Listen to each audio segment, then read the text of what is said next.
চকরিয়া পৌর শহরের হালকাকারা চকরিয়া গ্রামার স্কুলের পাশ থেকে অভিযান চালিয়ে চকরিয়া থানা পুলিশ 2 ডাকাতকে গ্রেপ্তার করেছে।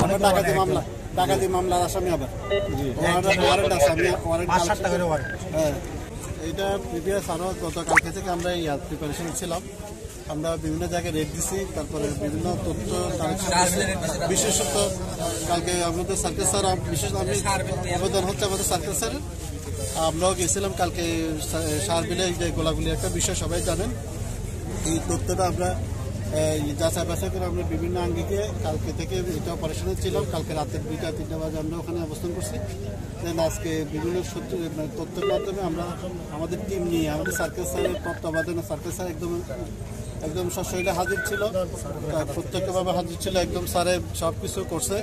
বিশেষত ধন্যবাদ দেওয়ার দরকার সার্কেল স্যারকে। সাথে আমরা বিভিন্ন তথ্য নিয়ে কাজ করছিলাম। তাদের আবার ওয়ারেন্টও আছে। আমরা ডাকাতি মামলার আসামি আবার ওয়ারেন্ট আছে। আমি নামগুলো একটু বলবেন।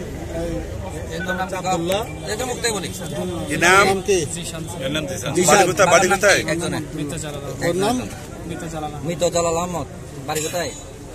শিকদারপাড়া। আর তো আব্দুল্লাহ, বাবার নাম কি? কালু ফকির। বাড়ি কোরালখালী নম্বর শাহবিল।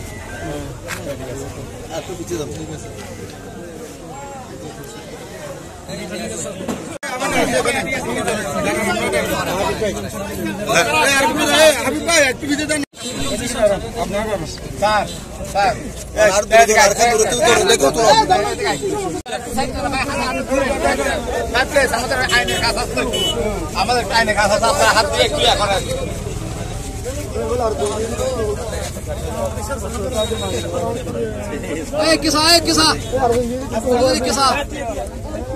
চকরিয়া পৌর শহরের 2 নম্বর ওয়ার্ডের চকরিয়া গ্রামার স্কুলের পাশে হালকাকারা 4 রাস্তার মোড় আলীর বাপের পাড়া এলাকা থেকে দেশীয় অস্ত্র ও গোলাবারুদ সহ 2 ডাকাতকে গ্রেপ্তার করেছে চকরিয়া থানা পুলিশ।